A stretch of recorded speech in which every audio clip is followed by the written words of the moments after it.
what is holding you back from a mindset perspective, but also a tactical perspective, and then get really clear on those items and dig deeper into those. You have to get really detailed and make tiny little incremental changes towards things over time. One of the best ways I like to help people do this is by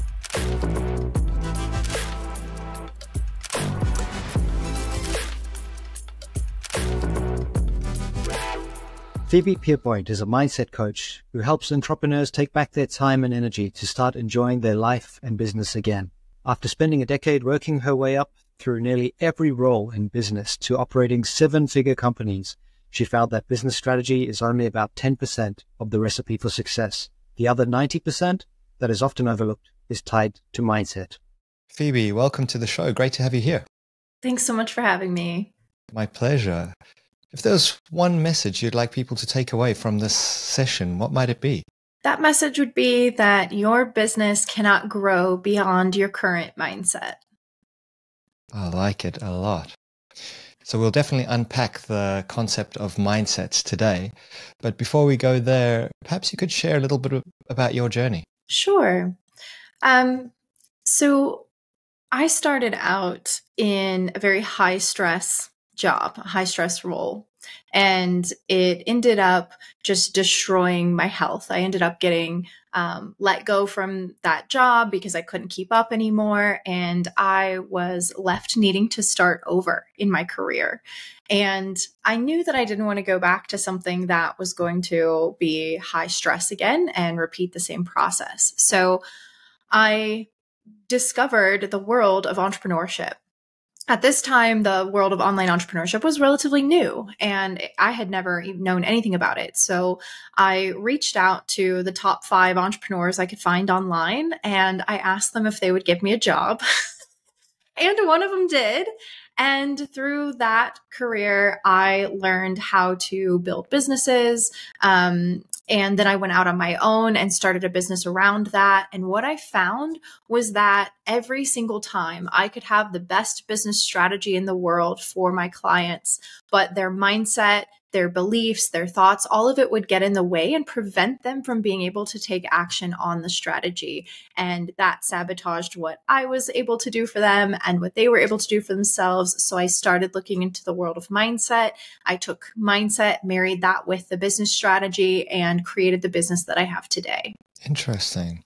It is so true, isn't it, that when people go to start up a business, they will write a business plan and put together some KPIs or OKRs or whatever it is that they're using to measure success. And then the grind or fun begins. And as you know, most businesses fail. And it is often as a result of these basics like mindset. How are you approaching each day? But perhaps we could unpack the concept of mindset. What does it actually mean? Yeah, so mindset encompasses the underlying thoughts and beliefs that are driving your behavior, right? And most of us are not thinking about that mindset voice inside of us. We are just operating and we think that we're in control of our actions and in control of our results, when in reality, it's our everything that encompasses our mindset that controls those things. So if we can deconstruct that, look at what's serving us, what's not serving us, kind of intentionally create it to support where we're trying to go, then our results will be much more effective. And from your perspective, are there many different types of mindsets? Many of our listeners or viewers will have heard, for example, about growth mindset. Or are you looking at this from more of a holistic perspective? It's all of the behaviors that contribute towards your action or inaction. Yeah, so a growth mindset just means someone that is putting on the lens of not wanting to be stuck, but rather looking at how you can continue to learn from your experiences, right? So when we think of titles for mindsets, those are often just short little phrases that encompass a perspective that you can take that can help you to learn. But as far as types of mindsets, there's not really necessarily necessarily certain types that I'm looking for or training in. It's rather the different pieces that encompass the whole that we're working on. And it's custom for every single person. This episode is brought to you by Start With Values. If you'd like to reduce stress and increase fulfillment in your work and life, then check out startwithvalues.com. There, you'll be able to download the Values app, which helps you to discover your core values and bring them to life through micro habits. There is a values course so that you can learn about the science and practice of core values, and you'll be able to pre-register for my forthcoming book called Start With Values. I hope that these tools will enable you to achieve more fulfillment and make more meaningful decisions on your journey of life.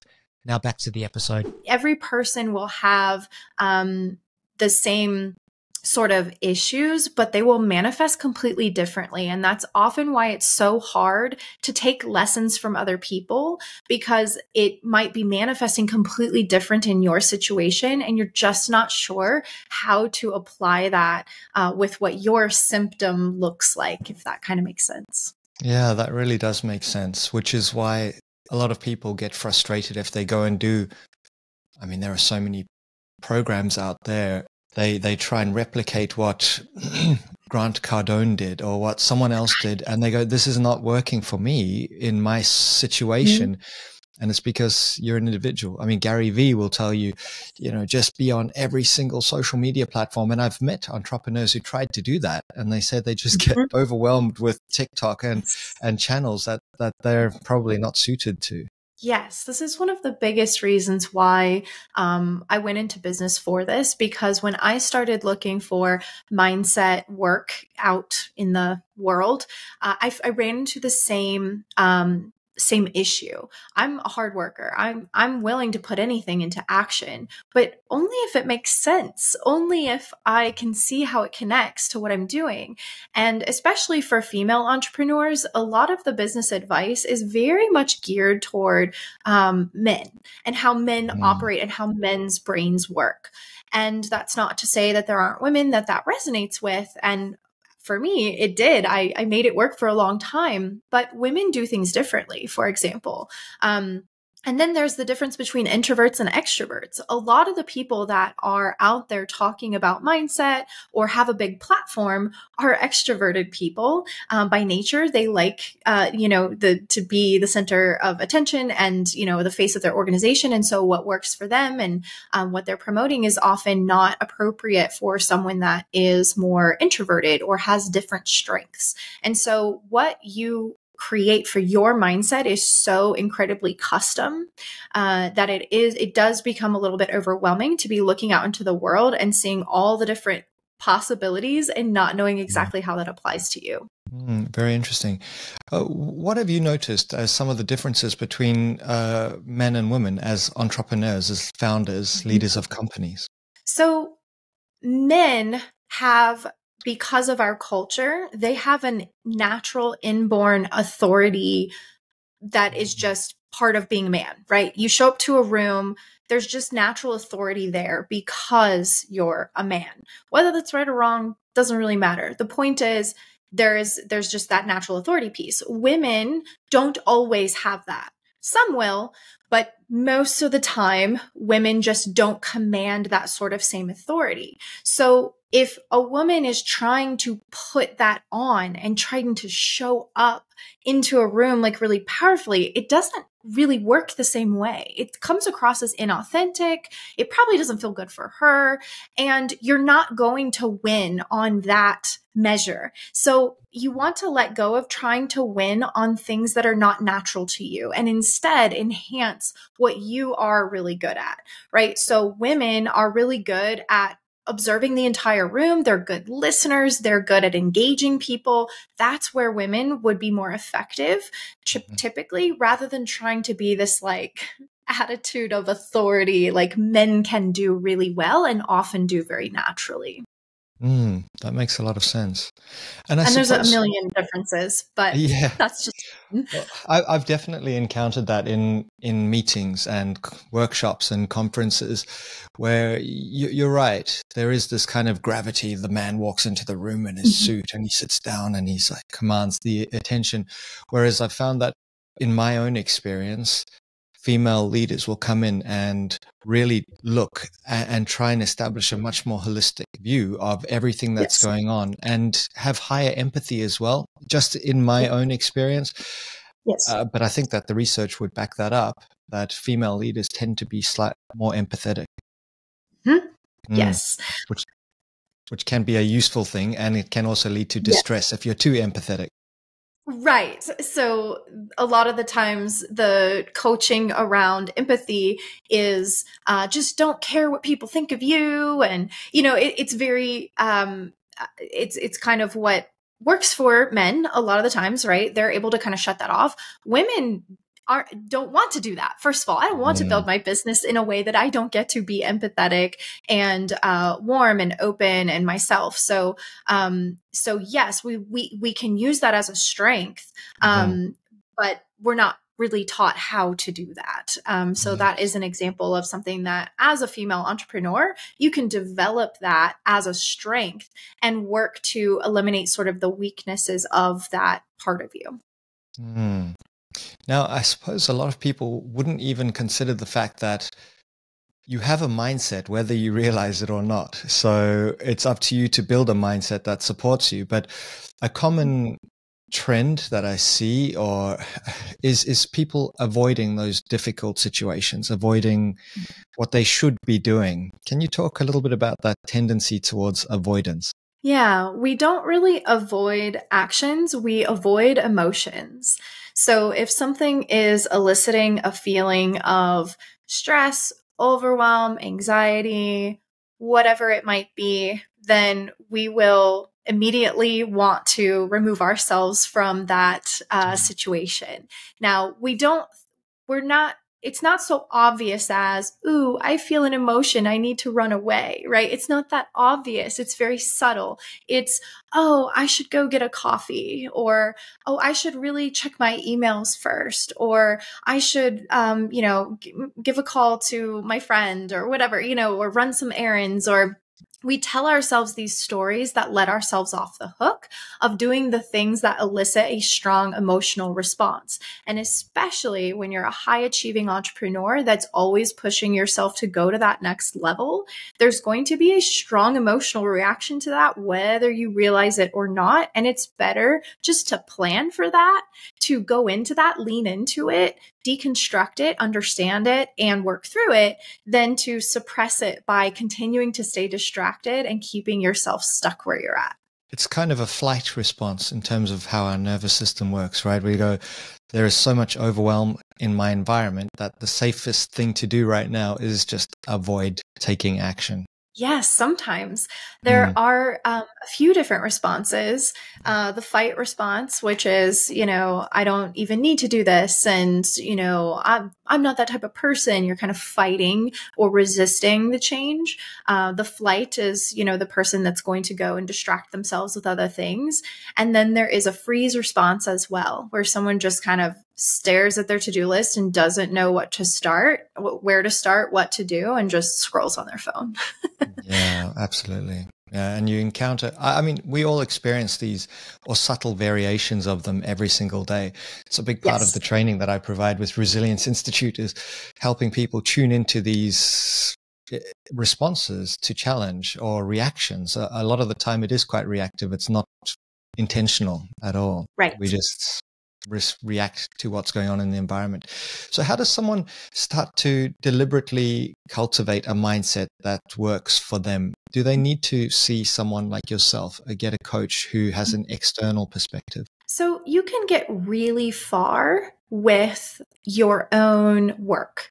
Self-awareness, personal growth, the books, the podcasts that are out there, you can get really far with what's available just, out in the world. And then you will reach a point where you cannot see what you can't see. You don't know what you don't know, because there is there's a lack of an ability to really see the things that we are just so embodying that we don't realize we're doing. And that's the point at which it is helpful for someone like me to come in and say, here's what I see as an objective person, as someone that understands the patterns and sees things in a different way. And that's often where people get stuck, right? So they experience a ton of growth in the beginning when they start looking into these concepts and they're applying them to their business, and things are changing and changing and changing. And then all of a sudden it flatlines, and you try to just kind of double the amount of work. You keep listening to the podcast, you keep reading more books, and they're just not landing the same, and they're not really changing anything. And there's that point of stagnation where you're like, what happened? And that's the point at which I come in with people. They've already done a ton of work on themselves. They're successful entrepreneurs, but they're struggling to get to that next level. Yeah. Yeah, makes a lot of sense getting that external perspective, because we often don't even, you can get to a certain point, but challenging your own beliefs, for example, and patterns, habits is a whole other game. So perhaps you could talk to us a little bit about how people can become more aware of their habits, behaviors, beliefs, and ultimately start to shift them.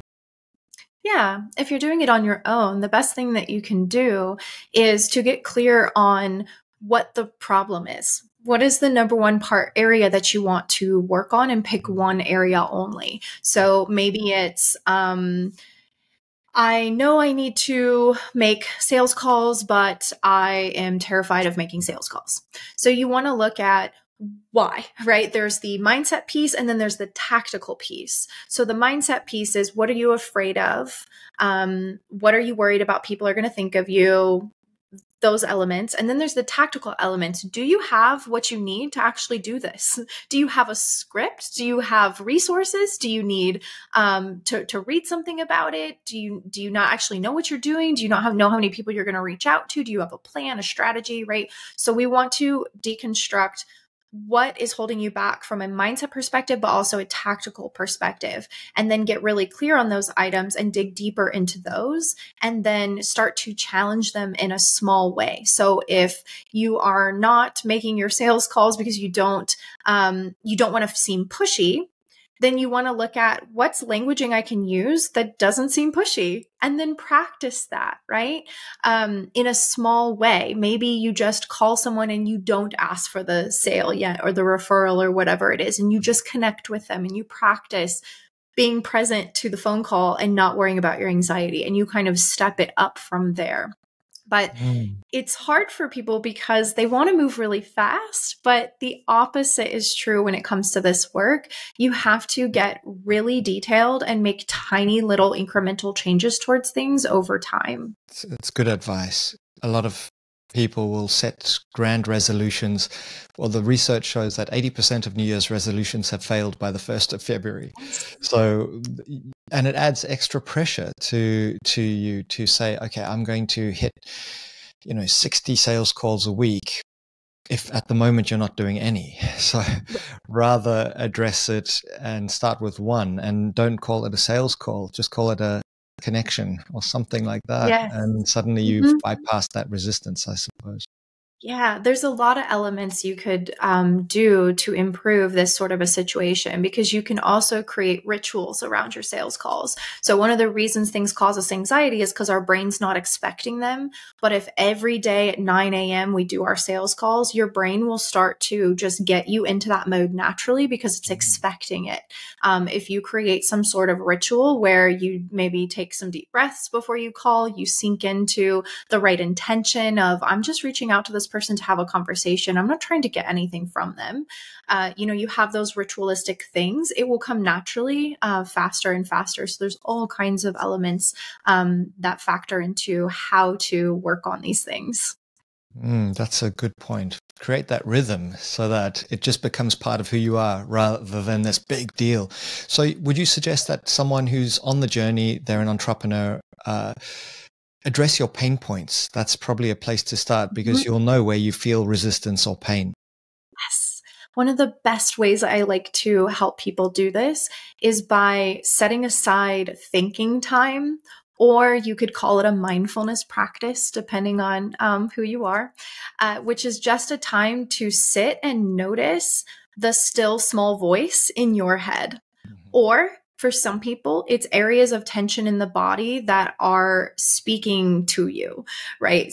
Everybody's different. I'm a head person. So generally my little quiet voice is whispering to me, like, you shouldn't have hired that person, or you shouldn't have said that way, or whatever. And if we take the time to notice those things every single week or every single day, then they won't turn into massive problems. But we tend to ignore those things, and then they turn into huge problems that then we don't have time to fix, and it's a whole thing. So developing a mindfulness practice or a thinking time practice in your business is going to be huge for noticing what's off. Yeah. I know from my own experience working with consulting firms and people who do not like the word meditation.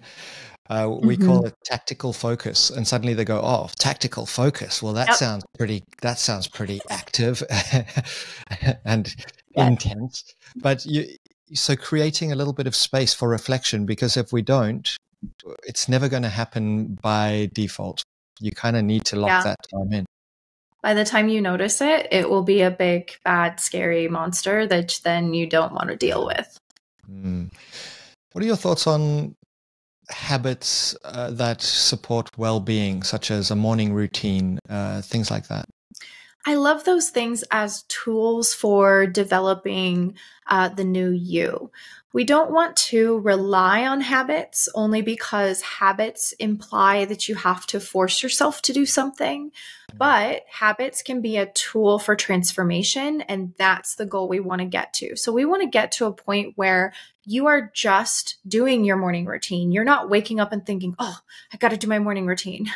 You just wake up and do it. That's the ideal situation. And so often when people are working on personal growth, they get into the sort of force where they have this huge checklist of things that are going to make them a better person. And it's exhausting to approach it that way. You want to work towards becoming the type of person that just wakes up and does a morning routine, right? It's sort of like eating healthy. You don't want to have to follow a diet the rest of your life. You want to create a version of you that makes healthier choices. And those are very different things. So I love habits for a tool to create transformation and embody behaviors that you want to embody, but you can't stay there forever. Yeah. Ultimately, you want to automate these behaviors so that it's who you are. There's not a habit that I'm working on, because by its very nature, to say I'm working on a habit implies that it's stressful to some degree. Correct. Yes, exactly. And if you find that you have been working on a habit for a long time, or you're not doing it even though you want to, that's what we want to understand why, because likely there's something about your identity or a belief about that thing that is in the way of you being able to do it, right? And that's why habits are not enough. We also have to understand and be able to break down what's behind that habit happening or not happening too. Any thoughts on challenging our beliefs? Well, we always want to be aware of our beliefs versus us. So a lot of times we think that we have chosen who we are and we've created who we are. And for the majority of people, unless you're doing this type of really deep work, you are more so a product of the things that you've experienced or the beliefs that you believe are serving you, that are helping you navigate the world. And depending on when and why you picked up that belief, that may not be true of you now. And one of the biggest things I run into in this instance is when you're going from a beginner entrepreneur to like a real CEO of your company. And beginner entrepreneur has a lot of different beliefs. Like, I need to prove myself, which is true. You often are discounting your prices. You're making all kinds of special deals just to get momentum, right? You feel like an imposter because you kind of are. You don't have the experience yet, right? But then there comes a point at which you have to level up and become a CEO of potentially a team, and show up as a professional. You have to let go of the imposter syndrome. You have to let go of the like special deals and price discounting mindset. But a lot of times we don't even know that that's become such a part of us that it's sabotaging our ability to then grow into that next level. So what got you here won't necessarily get you there. Correct. And the mindset that got you here will not be the mindset that gets you where you want to go. And a lot of entrepreneurs are super reactive in the beginning. So they're just focusing on whatever's most urgent, fighting fires. But at some point, if you want to take it seriously and get to the next level, you have to let go of some of those behaviors, eliminate that reactivity, and start to focus on what's really going to deliver impact, right? Yes, that's going from working in the business to working on the business. And as a newbie entrepreneur, you create, well, first of all, you associate success a lot of the times with being very busy and dropping balls and, you know, all the sort of chaos that goes with starting a business. And a lot of people get very addicted to that feeling and that meaning that they are making progress and that they are important and successful and doing well in the world. And they associate the feeling of having too much time with meaning I don't have enough clients. And so if you try to make that move into spending time actually working on things that aren't urgent, it's going to trigger your survival mechanism, your fight or flight of, oh my gosh, my business is failing. And this isn't happening consciously. And then you're going to reject the sitting down, working on things ahead of time because it doesn't fit with your identity and your belief about what success is. On your website, you talk about integrous action. Can you unpack what that means? Yeah, so this kind of is related to what we were talking about earlier with like habits and just kind of laying out your idea of what a successful person is or what the actions are you need to take, but not combining that with who you are and just kind of using force. Entrepreneurs are very good at forcing themselves to do things that they don't like. And we can do that often for years and years. We're often very hardworking people, very like intense people, very driven people. And we rely on that to get us really, really far. But there's a point at which that will lead to burnout or illness or just giving up in general. So we're wanting to look at how do we turn those sort of habits or things that we need to force into just something that is in integrity and in alignment with who we are so that it happens naturally and we can get into flow very easily. Yeah, I like it. And where do core values fit into this? And I ask because my next book, which is it'll be out in November, is all about core values. So I'm really interested in your perspective on is discovering and aligning with your values an important part of that journey? I love this. Well, I do talk about core values a lot with my clients from a team perspective or a business perspective. But as an entrepreneur or as a CEO, as a business owner, your core values for your business are often going to align with your core values as a person, right? You would hope so. At least I would hope so. Yeah, right? Exactly. If they don't, that's a problem. Yeah. Yes. So understanding what your personal core values are, what's important to you, is obviously where you want to start. And this is not something that most people are walking around thinking about. They're often, again, just embodying those things, right? So I do an exercise with my clients to help them see what their core values are so that they can integrate them into everything that they do, as well as be aware that this is where my strengths are. Our core values are often our biggest strengths, right? And we want to really lean into that. Absolutely. And in terms of an organization, you mentioned group values.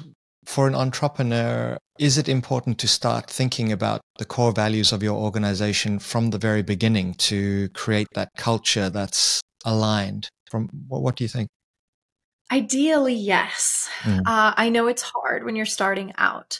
However, you want to think about it for yourself anyway. And so what I would start with is identifying what it is for yourself, but not maybe worrying about infusing it into your business just yet, especially if it's just you, because you are already embodying those core values, presumably, right? Now, when you think about making your first hire, absolutely, that is before you make that first hire. Generally speaking, you'd want to have an idea of how you're going to infuse those core values from the hiring process all the way to the onboarding and firing and all of it. If it's a small level role like a VA, then perhaps not, but you definitely want to start thinking about it at that time. But in the beginning, you just want to be aware of it, not necessarily worry about like it being everywhere in your business just yet. Yeah. And I think an important part of values is accepting that they may change at some point in the journey, because when you're a small team of 5, okay, you can be super aligned with values of innovation, agility, and compassion, let's just say. But now you've got a team of 100, and this is a wonderful place to be. Hopefully you're feeling quite fulfilled as an entrepreneur, but you realize that actually we need to shift towards, I don't know, financial sustainability or something else. It's probably worthwhile being flexible enough to say, let's reevaluate what's important to us as a group. Yeah, this is a really good practice for everything, right? We don't ever want to aim to stay the same. That would be weird, right? And it's against our human nature. We're like really innovative creatures. We love to build new things. And this is also why a lot of the times the team that you start with is not the team that you grow with, because the needs of a business in one phase, in one stage, one season are different than the new season, new phase. And core values are no different. Your products and your marketing and everything is likely changing as you're learning. And so it might be misaligned to the incentives that are created by those core values that you started with. And core values are really all about also incentives, right? So that people have certain behaviors, and we need different behaviors at a different phase of business. Yeah, absolutely. Tell us about entrepreneurs who experience burnout. And the word burnout is unfortunate because it implies that, like a candle, you're kind of out. But I always say you've got the option to burn bright, and there's a fine line that if you don't recover well, you probably are going to start to feel more and more fatigued and lack energy. But advice for entrepreneurs, leaders who are finding themselves in the red zone, or maybe even nudging towards burnout. What can we do? Burnout is a hard thing because you often can't learn the lessons from it until you've experienced it. Yes. Because very few people really see the burnout coming because they don't know what their limit is, right? So we don't want to be afraid of burnout, but we do want to be aware that it's likely to happen, and it's not something to be afraid of. It's just it's data to be analyzed when it shows up or it starts to show up. So we want to understand there's a lot here. Because the other thing about burnout is what caused you to burn out once may not cause you to burn out in the future because you change your approach. And so sometimes people are afraid of burning out when they don't need to be because they're doing it differently this time, right? So I have a lot of business owners that burned out in business, kind of quit and are rebuilding their business again. And they're so traumatized by burnout that they can't even take the actions because they don't realize that they're not taking the same actions as before. And so we also don't want to allow the fear of burnout to stop us because we associate then success with burnout and our brain's not going to let us be successful again. So as far as dealing with it, what you want to look at is what is triggering the overwhelm, the stress, the anxiety. So burnout typically happens because of those specific things. And because we don't label them, we just call it all stress or we call it all anxiety. we don't get down to the details of what it is. Like, I need to have a difficult conversation. I need to fire so-and-so. I need to create that marketing piece. I need to whatever. Since we're not labeling it that, then we just lump it all together as stress, and that triggers that survival in our brain. And then suddenly our brain doesn't work and we're tired, and then we're well on the road to burnout. So always having clarity about what's going on is really, really important. If you're finding yourself every day just saying, I'm stressed, I'm overwhelmed, that's a sure sign that you're going to get yourself into a bad place. Be more specific about how you describe stress, because some stress is actually really good. And something I've noticed in myself and in others who have businesses is stress can become a habit, and it's a really bad habit. So you wake up and there are fewer emails than normal, and you feel like something's missing. Why am I not stressed? I should be. So you kind of create it, because adrenaline and cortisol in a strange way makes you feel alive, just like drinking a very strong coffee. And so we crave it again. So any thoughts for unraveling some of those bad habits, like craving stress? This is where relying on the strategy is really important, because if you don't tell your brain what to focus on, then it's going to default into its pattern of just stress and overwhelm or whatever. So if you know exactly what you're working towards and you're so excited about it, and that's what you're looking at every day, then you won't default into the other unhealthy habits. The other thing too is to pay attention to your languaging and how you're talking about things. So I had a client the other day say, oh, I just closed this big deal. I'm so busy now. And I was like, wait a minute. No, that's not true. You're busy compared to yesterday. But having clients does not mean that you're busy. You can absolutely handle this workload. So often we're comparing ourselves to our previous experience and then making a judgment based on that. But in reality, this client wasn't even up to a normal workload yet. So if she's already relating to her experience as so busy, then do you think that her brain's going to let her sign another client and another and another? No. Such a good point. One of my mentors in Australia, his name is Malcolm McLeod, and he said to me, I never trust a busy person. And at the time, I was thinking, that's so harsh, because I'm always busy. And then I realized what he means is you just haven't figured out how to prioritize. Yeah, that's actually really good. That's an advanced quote for sure. A lot of people would not understand that at the beginning as well. And I think too that, that busy person is on their own journey, and hopefully they'll get to a point where they figure that out. But if you can understand that concept from day one, you build things completely differently. And that was the advantage that I had with my mindset training. I was able to build my business in a way that I didn't have to experience that. Of course, I experienced it in past lives, but didn't have to experience the crazy, busy, chaotic entrepreneur. Yes. Yeah. And it makes such a big difference to your overall enjoyment of life. And ultimately, what do we all want? What do entrepreneurs really want? I think it's fulfillment and autonomy, and to create something great. I mean, in your experience, what drives most entrepreneurs?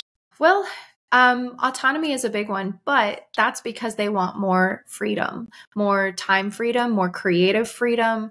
They want the ability to have unlimited earning potential. They want to have control over who they work with, what they do, all of those things, as well as generally they're purpose seeking. So they want to do work that is meaningful and there's some purpose and fulfillment in it.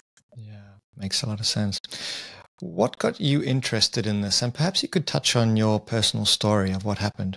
I have always been subconsciously interested in mindset, not aware of it. I was a Division II NCAA track and field and cross country athlete. So that is a highly mental sport, right? There's not a lot of glory in individual running. And in order to be effective, you have to be able to overcome the massive amounts of negative thoughts. And a lot of sports are like this, obviously. So my first, I think, exposure and experience to these concepts were really through sports. But I ended up with a back injury in college, and I lost my scholarship. I could no longer play sports. I had a spinal fusion and a staph infection in my spine, and it was just really, really bad. So kind of almost overnight, I lost everything that I had worked for, and without the possibility of ever going back to it. And this is a really hard thing to have happen, but you're young. You think, okay, I'm going to pivot. That's fine, right? But it was one of those situations where it just kept getting worse and got to the point where they're like, there's nothing more we can do for you. You need to go on disability for the rest of your life. And I think I was 22 at the time, maybe 21. I'm not even sure. And that you're never going to realize your dreams and never going to work and have a career and all the things. So I rejected this idea, and I just decided to push forward, and eventually got into built a very successful career in spite of all of this. I was heavily medicated to be able to keep going. I was on like 14 different pills a day. And it worked for a while until I hit a wall with my health. My whole body gave out. This was when I ended up getting fired, and again, lost everything that I had. So every time that I had built and gotten to the pinnacle of success, it had been swept out from under me. Not because of my fault either. And so when I started over the third time, at roughly 26 years old. And I checked myself into a holistic health clinic, and they completely fixed me over the course of about 3 or 4 years or so. Then I had to look at, okay, now I got to start a new life because I can't go back to the old job. I'm not an athlete anymore. And I'm like, now what? And that's when I got into learning business and then eventually mindset. But what I encountered when I went to start my own business was anxiety attacks because I was so afraid of my health crashing again and causing me to lose everything that I would build. And I kind of alluded to that earlier, that we might have these experiences in the past that are showing up to sabotage us, that are no longer relevant, but our body doesn't know the difference. So I had to work through this stuff on my own, with a coach as well, in order to break through and have the success that I have today. And how did you manage not to fall into victim mode when this happened to you? Or perhaps you did for a little while. We all do when these things first happen. But I see that as a real sabotaging factor for so many. And I notice it in language, people saying, the world is happening to me, rather than I am happening to the world, which I think is such an important shift for any leader. Well, I think it comes down to the size of your vision, right? So I am such a driven person that I wanted that vision so badly. Whether I was a victim or not didn't really matter, right? Because I was going to figure out a way to make that happen. And, just because I can't do it in the way that I was going to do it doesn't mean there's not other possibilities out there. So being a victim just really didn't serve me, and it never really has. So generally speaking, we take on beliefs and identities that serve some sort of purpose. Yeah. And this is a hard thing for people to hear, because they're like, what? I'm not choosing to feel like an imposter. I'm not choosing to be afraid. I'm not choosing to be a victim, but you actually are, because our brain doesn't do anything that it doesn't think is there to protect us. So if you can figure out why you're choosing to feel like a victim, which is likely because you're afraid. You're afraid of taking that next step and failing, or you're afraid of being made fun of, or you're afraid of going against the norm, or you're afraid of the judgment from other people. If you can figure out why it serves you to feel like a victim, then you can let go of it. That's an important message, really. You are choosing your situation to some degree, or at least you're choosing how you react or respond to it. Yes. And it's a very harsh thing to say. It is. It I feel is. And a lot of people won't like that. But if you're going right. to lead a team and create something meaningful in the world, it's almost, I don't think you can do that without addressing some of these patterns or mindsets that are holding you back.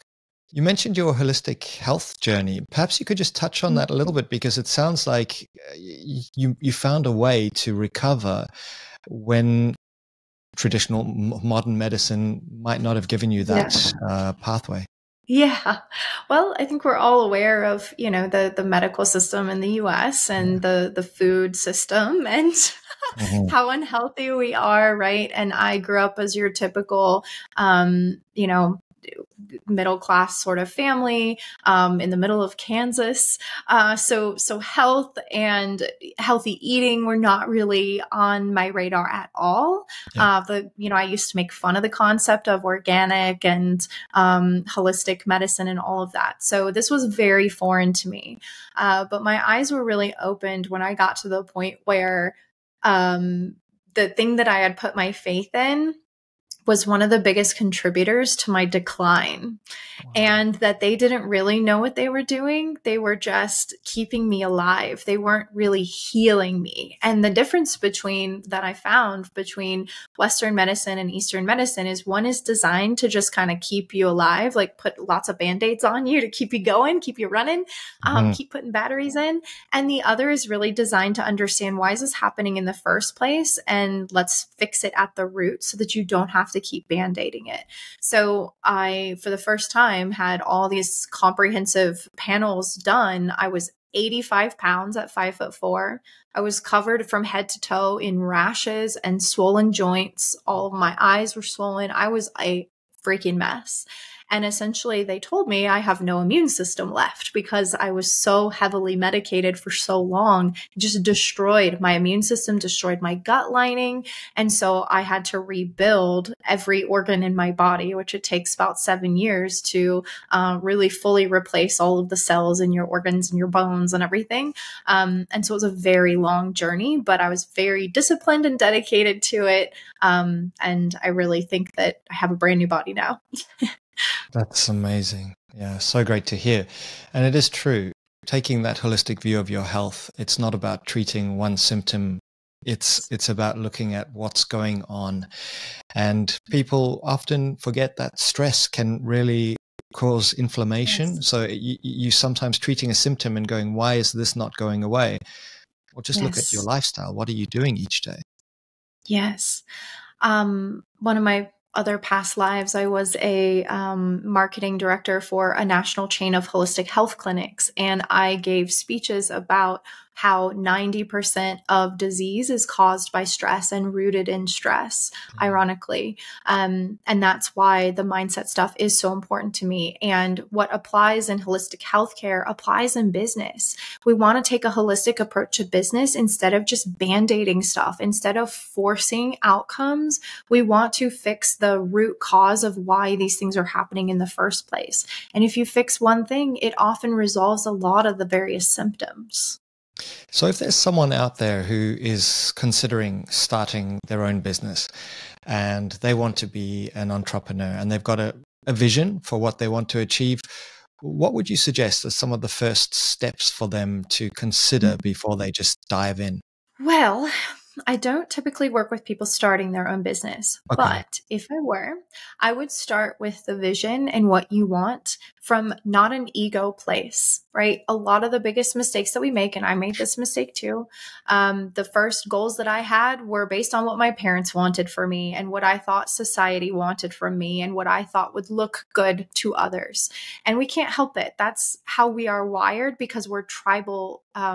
We're a tribal species. We want to fit in. We want to impress, right? And so I would want people to think about, what do you actually want? Even if it doesn't make sense, just get that out there because there is a way to make it work. It just might not work in the traditional sense that everyone else is telling you how it has to happen, right? And we see this a lot with creatives, people that want to follow creative endeavors. We say, you got to get something useful, right? Yeah, okay, yeah. then you're setting them up to hate their lives. Yeah. we have to be honest about what we want and what's important to us and build from there. And that could be a vision of actually, I just want to live near the ocean and do some great work that helps people on their own journeys. And that's it. Exactly. Right. For 2.5 years, I lived and traveled full time in an RV with my husband all over the US and Mexico. Did I think at the time that that was like what I was going to stay and do the rest of my life? No. But when I recovered from all of these illnesses and got back to healthy, the vision that I needed at that moment was just to enjoy life. And that served me for that season. And I created this vision of traveling the world in, I guess not the world, but the US in an RV in Mexico. And that was what I needed at the time. And that's okay. It didn't make sense financially. It didn't make sense from a business perspective or whatever, but it is what I needed. And that's okay. It was the best decision we ever made. My story aligns with that. Sometimes you go and do these things. I just bought a one-way ticket to India. I was living in Australia and spent several years just not going back. And it was the best thing that I ever did. It didn't make sense financially at all, but the experiences and the things that I managed to achieve, like writing a book, wouldn't have happened if I'd stayed in that old environment. So sometimes actually creating a big change is well worth it, even if it doesn't make, traditional sense. Right. Yep. So own what you know is true, own what you know you want, and figure it out from there. Don't try to suppress that initially, because it's going to come out one way or another. It will. Now, for people who are interested in connecting with you, where would you like them to go? You can find me on Instagram. My handle is uncage_me. That's the name of my company.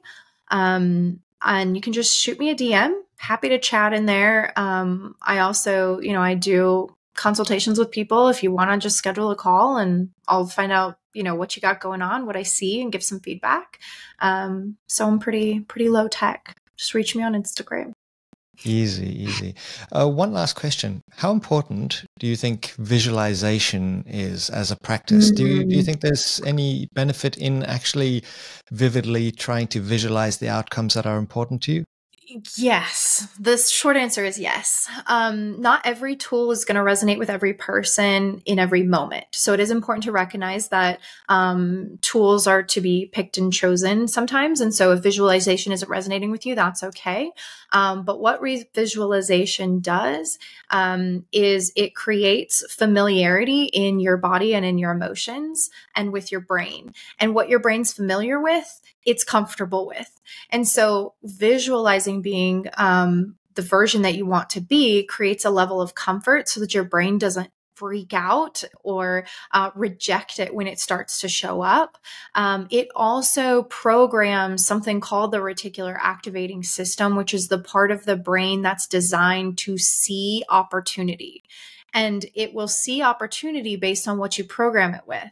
So if you're programming it with stress and overwhelm and busyness, that's what it's going to help you see. If you program it with something that you really want to manifest, then your brain will go to work for you, helping you to see those opportunities.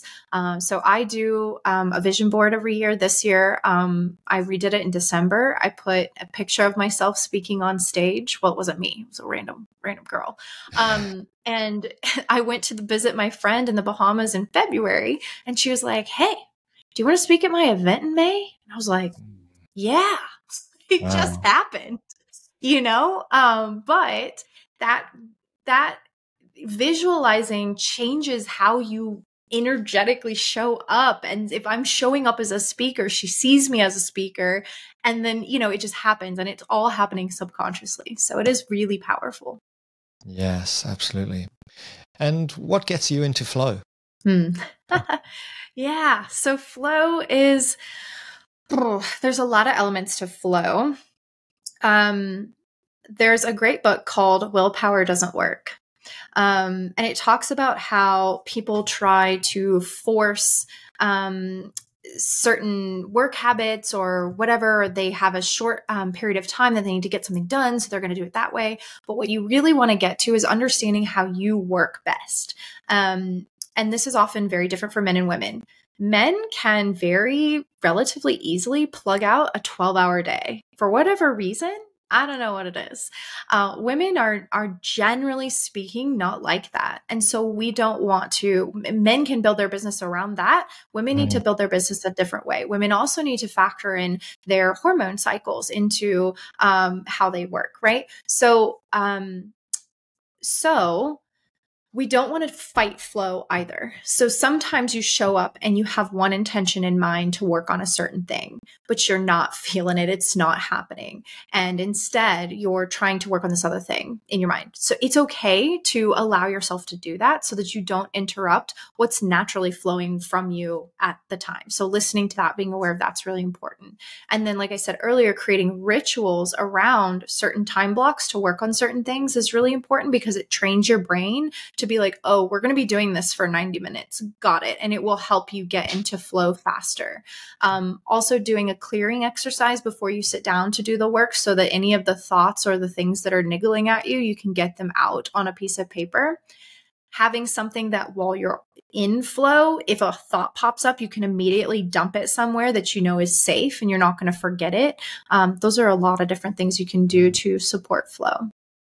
And for you personally, what are your flow state activities? What gets you into that joyful kind of deep work or deep play state? Yeah. So I have very strict time blocks that I work within.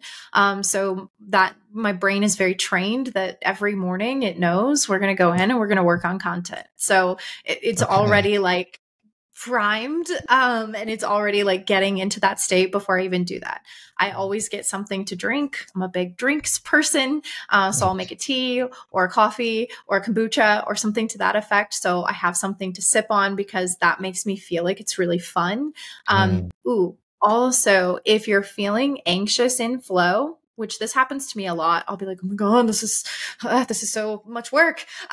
My tendency would be to like numb out for a second with my phone. That will greatly interrupt flow because it distracts your brain instantly. Yeah. So when you feel that anxious feeling and you need a break, go for a walk or just close your eyes and rest your eyes for a minute or do something, but do not check your phone. It's the #1 flow killer. But for me, I'm pretty well practiced into just getting into it. And if I notice that I have resistance, I ask myself, what's the resistance here? And then I work through that and then I come back to it. So it's really just about knowing what's going to come up to sabotage flow and how to deal with it. Awesome. Thank you so much, Phoebe. I've learned a lot today and very congratulations on your health journey. Amazing thing to overcome and to add so much value to the lives of others. It's wonderful to see. Everyone out there, please do check out the links in the show notes and connect with Phoebe. Any final thoughts for those who stuck with us all the way? Well, if you find that you are stuck and you just keep trying to do more of the same, it's possible that it's not what you're doing, but how you're thinking. What a way to end off. Thank you so much. And thank you all for tuning in. We'll see you in the next episode.